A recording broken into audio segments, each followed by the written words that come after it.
In this video, we're going to learn how to create and configure deltas in order to compare your datasets across different data sources. We have a dummy dataset here, e-commerce data, which goes from Postgres into our S3-based data lake into Snowflake. So first, I'm going to walk you through how to create the delta using our UI. We're going to go ahead and create delta. You can give it any name. So I'm going to say make sure orders are synced across all three sources. I can give this any sort of cron-based schedule that I wish to, or I can also set this to no schedule. That just depends on your preference on when you want to run the deltas. You can execute deltas directly in the UI, as well as you can execute them using our API as well. So I'm going to just give this a schedule.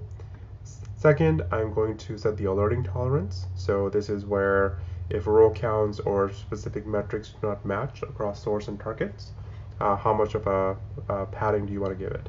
I'm going to give it something fairly low because my orders table is really critical to my data set. From here, it's fairly straightforward. I will pick my source table from my Postgres database. You'll see all the columns are automatically populated. And when I choose a target table, so for my data lake, it will try its best to match up every source and target column for you, as well as create appropriate metrics based on the column type. You'll see, for example, the timestamp has a different set of columns or a different set of metrics than customer ID or quantity. There's a few advanced settings also that you can leverage here, similar to other Bigeye metrics. You can choose to create any conditions to filter out data. So maybe you only want to compare the latest data for a few days or particular subsets of data that you care more about. Also, you're able to leverage group by functionality here as well. So if you get different pipelines pushing data in, let's say based on state or some other product type or another dimension, you can also choose that here. And then lastly, this is optional based on your data stack, but if you do sync data across multiple sources, more than two, you can also pick another target here. So for example, I can have my Snowflake data be mapped also. Lastly, you can configure any notifications you wish to. So this can be email based, this can be Slack channel, you can leverage webhooks to really alert you in any way that fits into your workflow. So in my instance, you'll see I have already created a bunch of deltas. We're going to walk through one which seems to be alerting, so you can see what that looks like. So we'll go here. You'll see that I have results for both target A and target B, which again is my Postgres data getting synced into my data lake, and then target B is Postgres data getting synced into my Snowflake table. And here we'll see that we're seeing a negative 5% row count. So some data has not made its way across, which is of course of concern. Let's say I will go into my order ID, and you'll see all the source and target values for various metrics that we have recorded here. And I see that the min value in my source table is 1, which makes sense. Maybe this is an auto-incrementing ID.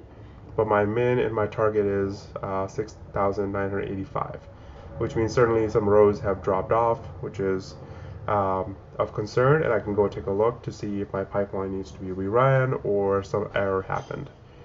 Once I have done that, of course, I can come back here and run the delta again. Again, you can do this directly in the UI, or you can leverage that in via API as well. So this is how you would leverage deltas to make sure that your data is getting synced across properly and be alerted if it's not. Lastly, if you wish to create deltas more automatically rather than the UI method, we also have a CLI method which will try to compare schemas across different sources and suggest deltas for you. So what I'm going to do is I'm going to switch to my staging workspace. You'll see it's all empty, but it's the same data sources. I'm going to bring up my CLI, and again, you can see in the CLI we have this command called suggest deltas, and I'm picking my source, which is OLTP, and my target, which is my data warehouse. So I'm going to go ahead and hit run. You'll see that it says, hey, I need an output path, and I'll talk about that as well. But in this case, I'm just going to select my current directory, but you can always reconfigure this to your particular environment. It'll take a few seconds to go through, compare all the tables, compare all the schemas, compare all the columns, and start to create suggested deltas for you. You'll see they're starting to pop up as the CLI runs. Again, if you click into one of them and hit edit, you will have all the options again. So if you want to continue to reconfigure these, or for example, let's say you want to reschedule all of them to something else, you can all do that here in the UI. But as you noticed, I passed in an option at the in the beginning to give it a configuration output path. So all these values that you're seeing being created in the UI are also being outputted as YAML files within your local environment. And what you can do also is just take a look at that YAML file, rechange it to your needs, and then reapply. And hence you would get all the deltas that we saw in our main environment created here. You can again reconfigure these and run these and set your alerts and notifications to them. And this way you can deploy pipeline monitoring and data diffing across your multiple sources in a very automated fashion. Soundstripe.